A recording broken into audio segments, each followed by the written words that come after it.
Bueno, hola a todos. En nombre de Prisma les doy la bienvenida a esta mesa redonda virtual que estamos presentando en el marco de Ars Electrónica.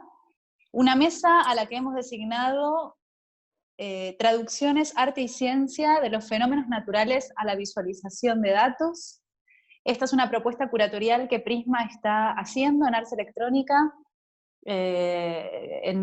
bajo el título de Space, Earth, Water Triad, es decir, tríada espacio, tierra y agua, cuyos ejes de alguna manera encarnan, bueno, como saben perfectamente, algunos de los componentes principales de la geografía y del paisaje chileno, ¿no? O sea, la astronomía, el desierto y los glaciares. Cada uno de estos ejes está siendo representado en esta curaduría de Prisma por otro proyecto desarrollado por diferentes artistas chilenos que de distintas maneras están proponiendo confluencias entre el arte, la ciencia y la tecnología desde perspectivas singulares.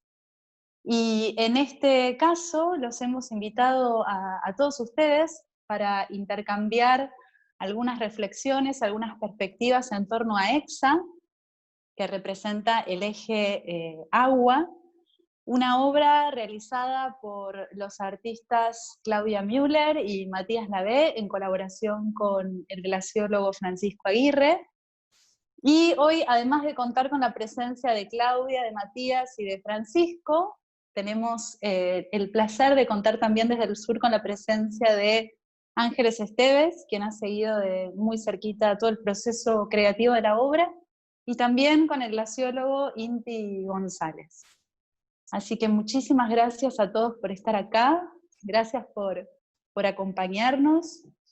Y bueno, enseguida me gustaría preguntarles a Claudia y Matías a que nos cuenten brevemente, me parece que es un buen punto de partida ese, ¿no? Que nos cuenten brevemente en qué consiste el proyecto, sobre todo haciendo foco en esta idea de traducción de los fenómenos de la naturaleza a visualizaciones de datos, ¿no? Que es justamente el tema que le da el nombre a este encuentro.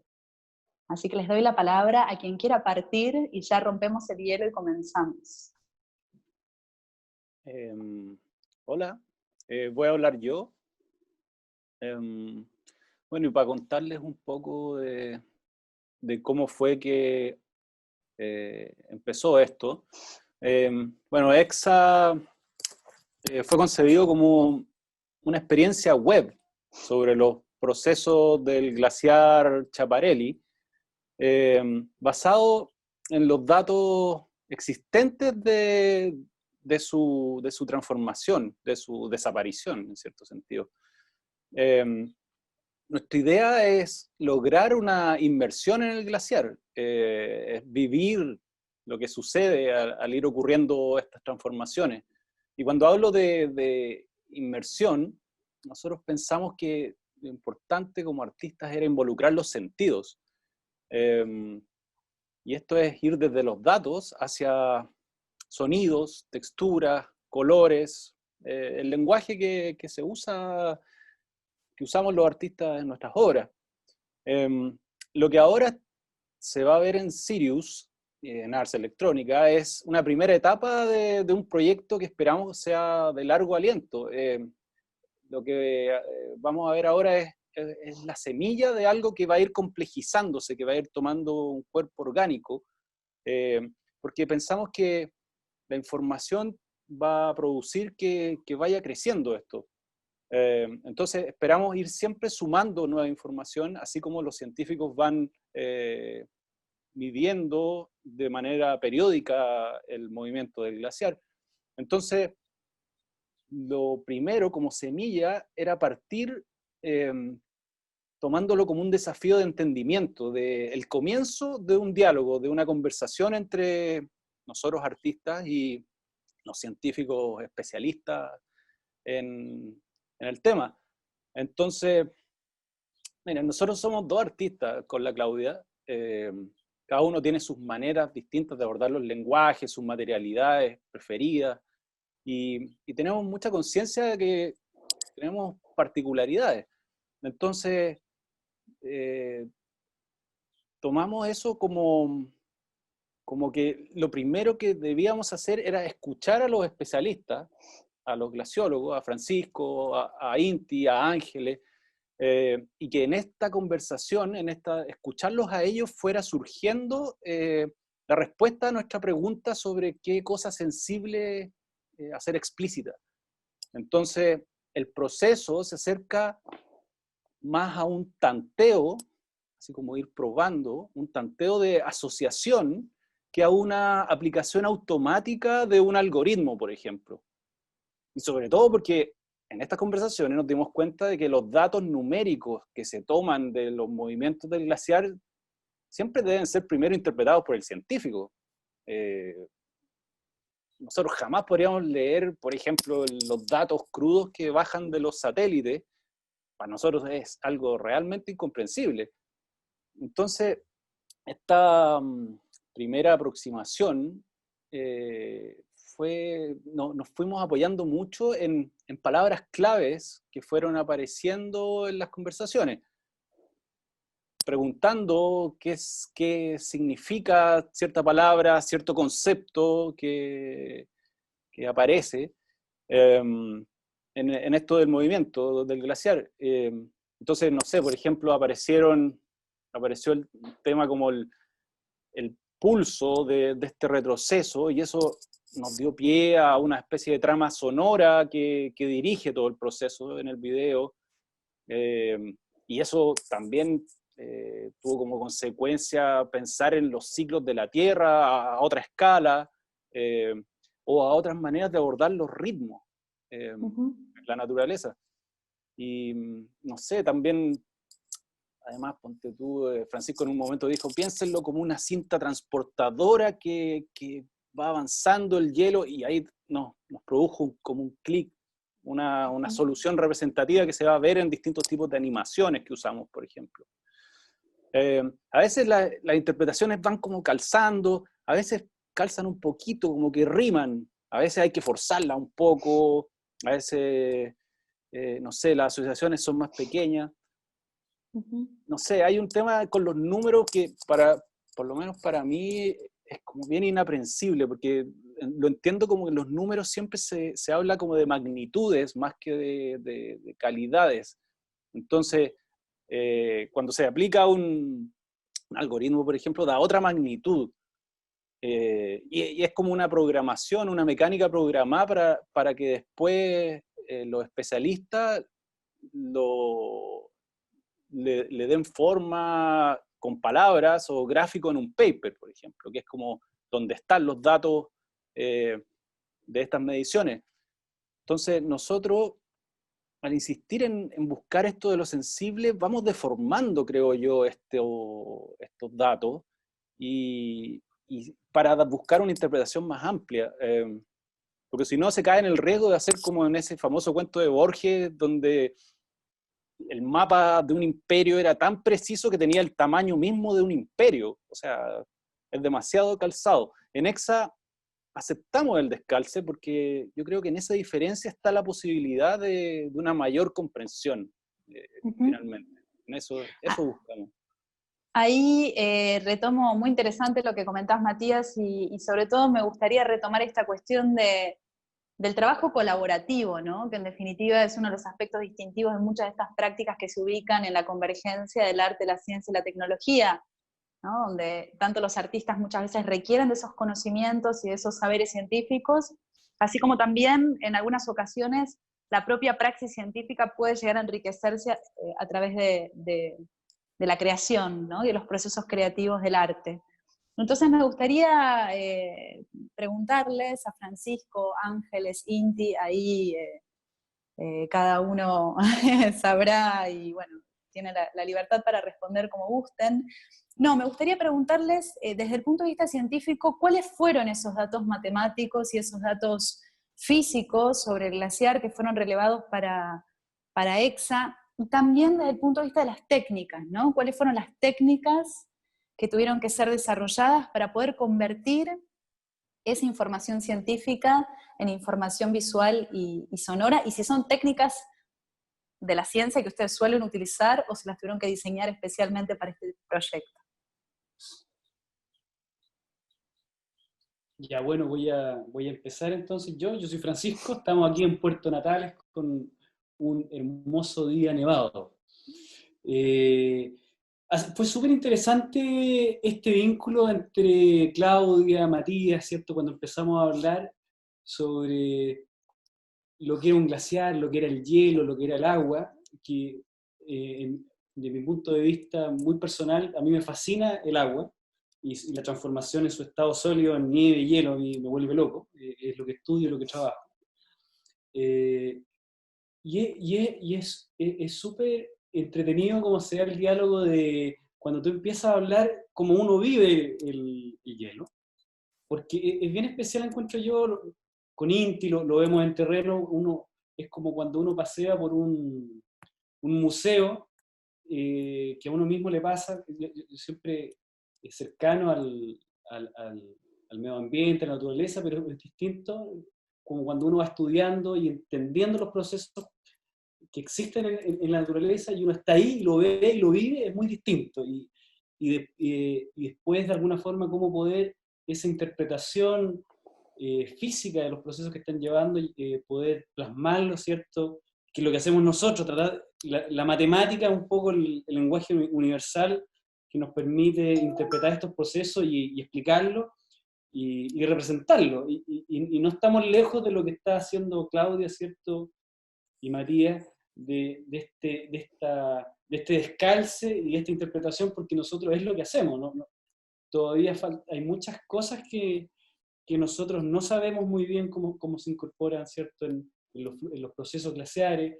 Estamos hablando de Cordillera Darwin, un lugar muy, muy remoto en Chile, que ha sido muy, muy poco estudiado y que tiene una relevancia a nivel mundial porque está en un lugar donde no hay masas de tierra en todo el eje de Sudamérica, entonces está expuesta a procesos climáticos y que se reflejan, ¿cierto?, en el comportamiento de esta agua en estado sólido y que va fluyendo, va cambiando, y en ese mismo flujo de ir y venir, los pulsos, ¿cierto?, de avance, retroceso del glaciar, que es una de las cosas que en la primera conversación que empezamos a tener nosotros, que es lo más evidente y lo que más antiguamente se ha estudiado, de hecho en Europa se vivió mucho la pequeña edad de hielo, donde están los cuadros, estamos hablando de 1600, 1700, de que los glaciares empezaron a crecer dentro de la ciudad europea, y eso fue hace poquito.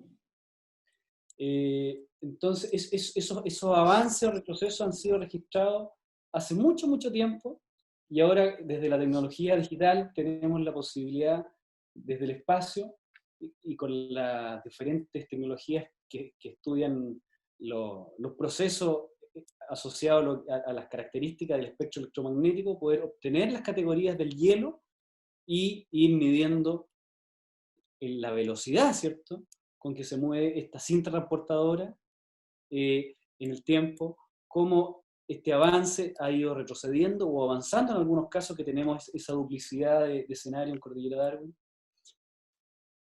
Y también tenemos ciertas técnicas que nos permiten de alguna forma ver el espesor de hielo, tanto de forma remota, como Inti también nos puede explicar de forma mucho más directa, como técnicas de campo. Así que Inti, él es un gran amigo, glaciólogo, que su casa es le digo yo, el glaciar Schiaparelli. Así que por favor, Inti, cuéntanos un poco tu experiencia ahí. Sí, bueno, muy interesante la conversación que se está dando de cómo empieza a conversar esto de la ciencia y el arte, porque yo creo que mucho de lo que estamos en el mundo científico, y sobre todo que asumimos laboratorios naturales como nuestros áreas de estudio, de alguna manera queremos vivir. Hay un tema de experimentar sensaciones y emociones en esos lugares. Entonces, el poder traspasar eso a la ciencia, al arte, creo que también es una forma de poder compartir esa vivencia. Pero bueno, como decía Francisco, efectivamente el glaciar Schiaparelli es un glaciar que está en Cordillera Darwin, es un glaciar que tiene 6 a 7 kilómetros de largo, y de alguna manera nosotros hemos estado ahí desde el año 2013 monitoreando y observando qué es lo que está ocurriendo en este glaciar. Ese es un laboratorio natural donde se han dado varios procesos. Por una parte nos hemos centrado en los datos de campo, en obtener estos datos de campo y volver un poco a lo análogo, volver un poco a los métodos tradicionales de la glaciología, donde las libretas de campo, ¿cierto?, cobran relevancia y los datos están aquí adentro, ¿cierto? Y aquí está lo importante. Y que finalmente esa importancia o esos datos lo que hacen es poder calibrar y poder sustentar estas abstracciones a la realidad que son los modelos. El entender que la necesidad de tener esos datos de campo, ¿cierto?, de tener que ir a buscarlos, se da porque efectivamente las técnicas necesitan esa calibración. Porque hay particularidades que los métodos de las imágenes satelitales, qué sé yo, no se están haciendo cargo. Y tenemos muchas particularidades. En Cordillera Darwin tenemos 628 glaciares. Por lo tanto, necesitamos saber qué es lo que está ocurriendo en cada uno de ellos. Y por eso necesitamos estos datos de campo. Ahora, ¿qué es lo que queremos entender? Queremos entender cómo están respondiendo estos glaciares a ciertos cambios, a ciertos factores, a ciertas variables como son temperatura, ¿cierto?, o radiación, o en el caso del glaciar Chaparelli, por ejemplo, que puede estar respondiendo también a situaciones que están ocurriendo en la laguna que está delante de este glaciar. Porque una de las características que tienen los glaciares de la zona austral es que conviven con agua, ya sea en un fiordo o en una laguna, y eso lo hace ser muy particulares. Y por eso de alguna manera tengo acá una pala, un remo de un kayak, que también ha sido parte del aprendizaje en términos de cómo capturar los datos en esta zona.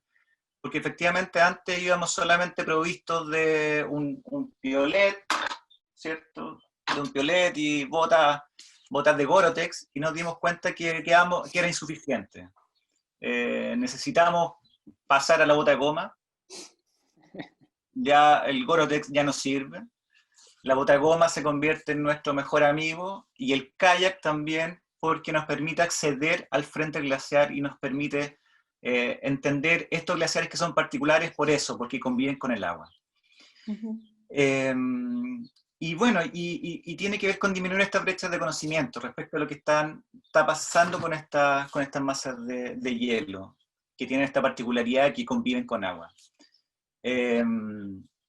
Ha sido también un lugar donde el trabajo colaborativo, ya que ha surgido ese concepto también de la colaboración, es también un valor en el trabajo, la colaboración. Nosotros trabajamos con colegas regionales, internacionales, nacionales, de Brasil, de Alemania, de Argentina, y finalmente aquí cobra importancia ese concepto que es mejor tener amigos que dinero, porque es una ciencia cara, compleja, pero teniendo buenos amigos se puede hacer. Y así hemos logrado sustentar un sitio de observación que ya lleva 7 años. Y que podemos decir que es uno de los sitios que tiene más datos de campo de Cordillera Darwin. Pienso que es muy interesante esta cuestión que va emergiendo a partir de sus intervenciones, que tiene que ver con, claro, es evidente que estos procesos de traducción de datos inacibles, de alguna manera, desde el punto de vista que no son objetuales, ¿no?, que eventualmente remiten a fenómenos, pero que en sí mismos son inacibles, juegan un rol bastante significativo tanto en el ámbito de las artes como en el ámbito de la ciencia, porque en definitiva, y a propósito también del cuaderno que nos mostraba recién Inti, ¿no?, son estrategias de materialización, ¿no?, de comunicación, de visibilización de esta información que de otra manera resulta inaprehensible.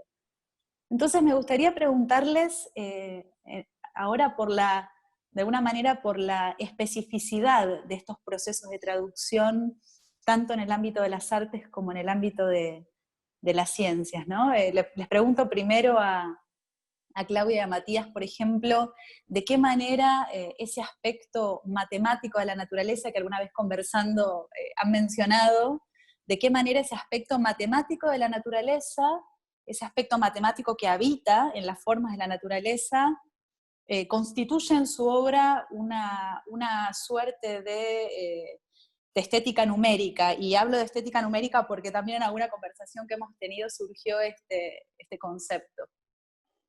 Sí, bueno, pareciera ser así como decía Francisco, que la naturaleza tiene como una especie de código, ¿no?, que refiere a la matemática. Y que ese código que refiere a la matemática muchas veces está ligado a la forma, ¿no? Entonces, nosotros como artistas lo que nos interesa de alguna forma es traducir este código, por supuesto con lo que decía Matías, con sus descalces, con sus variaciones, pero traducir este código matemático para llevarlo de una manera accesible a la forma. Entonces, finalmente, aunque la matemática de alguna forma sea azarosa, por ejemplo, no sé, cuando uno ve el frente glaciar, ¿no?, y pareciera que hay varios como hielos o témpanos que tienen formas diferentes, igualmente en lo micro, ¿no?, está esta estructura hexagonal que tiene que ver con la molécula de hielo y está ordenada de una manera matemática. Entonces, si uno ve solamente números desde ahí, ¿no?, como es mucho más difícil acceder, pero desde las artes visuales o desde la música o desde un aspecto, desde ámbitos sensibles, es como una puerta de entrada hacia la matemática, ¿no?, hacia la comprensión del mundo de la naturaleza, o incluso esa comprensión del mundo también tiene que ver, por ejemplo, con la comprensión del tiempo también, que a veces anuméricamente es súper difícil de entender porque en el fondo son cosas que se nos escapan de las manos, ¿no? Como uno no podría hablar como billones de años, ¿no? Pero sí en una forma sí se puede comprender.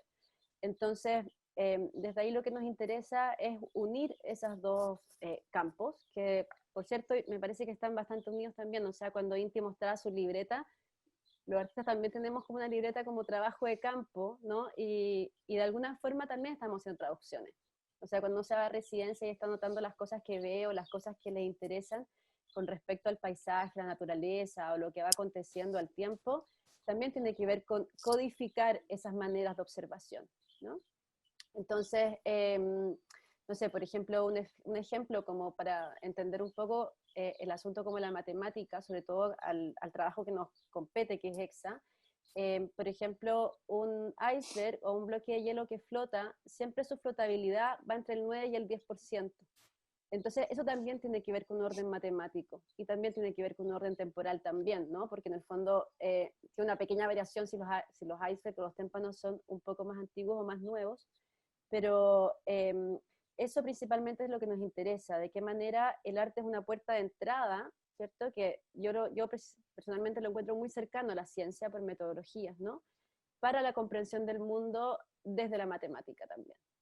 Y desde los datos, y desde los datos también que se van incorporando cada vez más, ¿no? Porque de alguna forma el trabajo de Francisco, el trabajo de Inti, va arrojando los cambios que tienen en nuestra naturaleza el mundo, ¿no? O sea, también, no sé, uno podría también pensar, por ejemplo, las galaxias en forma de espiral, también tienen patrones matemáticos, pero una vez que ese patrón matemático se codifica, igual surge una espiral.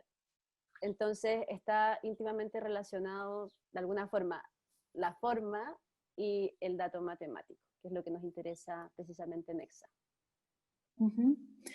Me pregunto qué pasa del lado de la ciencia, ¿no?, con respecto a esto, porque hablar de estética numérica en las artes suena muy interesante, pero me imagino que eso tiene otras implicancias en el ámbito científico. Entonces, les consulto a quien quiera responder, Ángeles, Francisco, Inti, ¿qué diferencias y similitudes se encuentran entre estos modos en que el arte tiende a plasmar estas representaciones gráficas y o sonoras en función de lo que recién contaba Claudia, y el modo en que estas representaciones son utilizadas en el trabajo cotidiano de los científicos, generalizando, ¿no? Porque también cada científico debe proceder de maneras muy diferentes. Sí, bueno, por acá tenemos también algo para decir con respecto al tema de la traducción.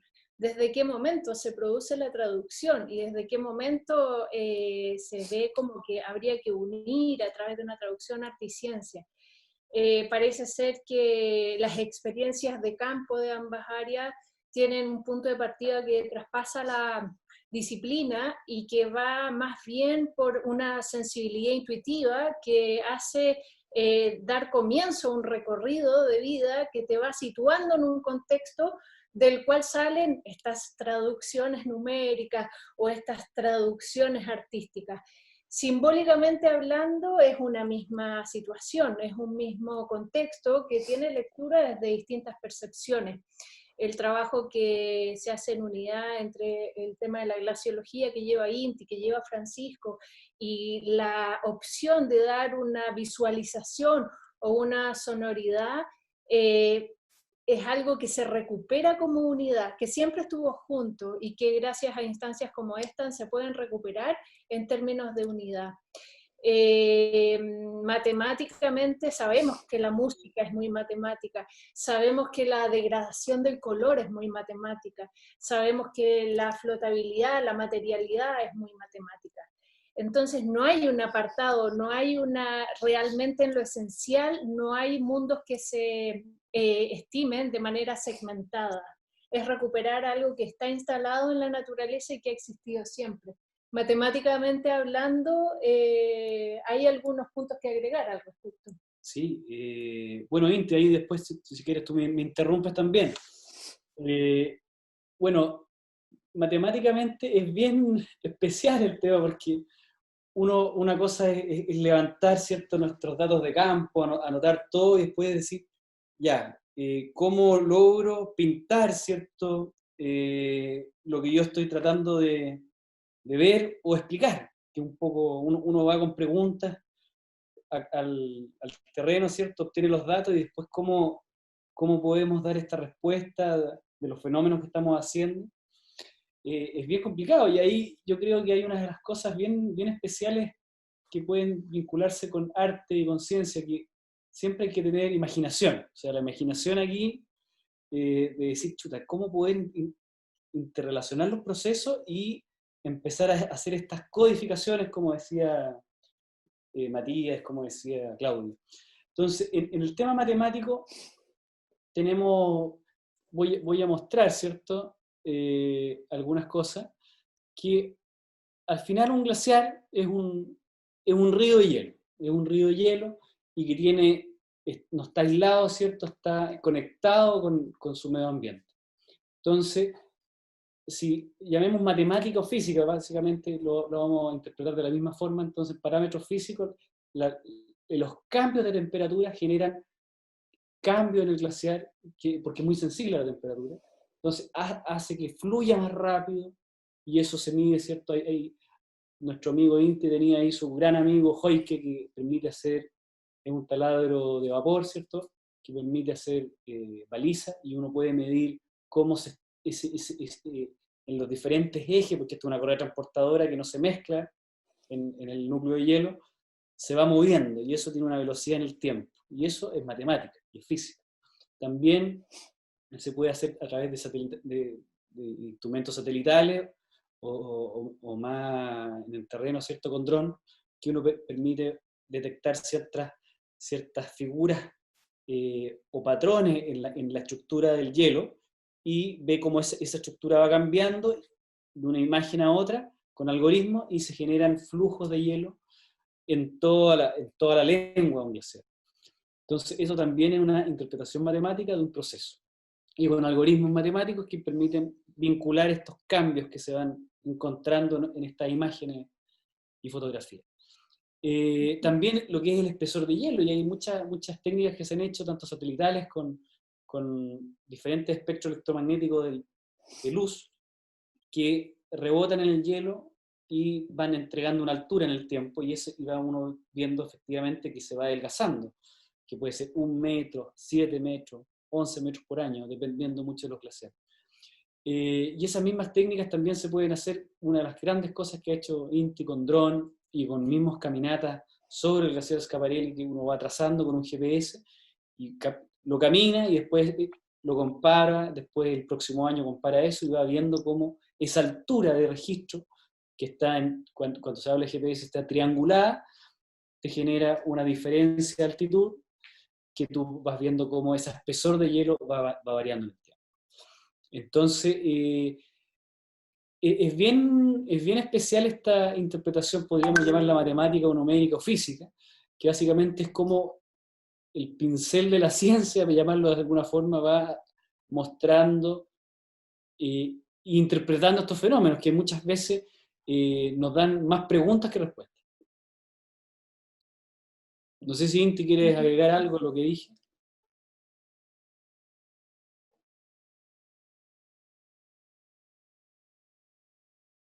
¿Aló? ¿Querés agregar algo, Inti? Ah, perdón, sí. No, estaba pensando un poco en finalmente qué significan los números que estamos obteniendo, o sea, pensando en estas interpretaciones y en la matemática, ¿cierto? Cada vez que vamos al sitio, y como bien lo explicaba Francisco, cada vez que comparamos un año a otro, tenemos una serie de datos, pero ¿qué significan? Y cómo los interpretamos, que yo creo que también es interesante esta relación que se quiere dar o se está dando entre el arte y la ciencia. Pero de alguna manera también estaba pensando en que efectivamente el arte puede ser un camino para mostrar estos resultados y esa relación o estos temas matemáticos, pero también hay un tema que tiene que ver con lo que nos sucede a nosotros cuando estamos viviendo o levantando esos datos numéricos en el terreno, que tiene que ver con esa emoción sobre la cual nos enfrentamos, que nos enfrentamos al estar ahí. Yo me siento un afortunado de estar en ese lugar, de poder vivir esa naturaleza, de poder contemplarla, de poder verla desde una perspectiva matemática, si queremos verlo así, ¿cierto? Con valores y nuestras técnicas científicas, pero finalmente estamos viviendo una naturaleza. Y no todos tenemos la posibilidad de vivirla de esa manera.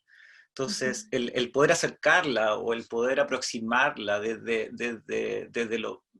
las sensaciones, desde ese ámbito, creo que es súper interesante. Que claro, ahí uno puede meter un dato y decir, sí, efectivamente este glaciar está perdiendo 1 metro por año, pero bueno, ¿qué significa? No importa, es rico, es frío, es bonito, suena, se quiebra, es azul, qué sé yo, está inserto en un ecosistema. Eso creo que también hay un valor en eso, hay un valor.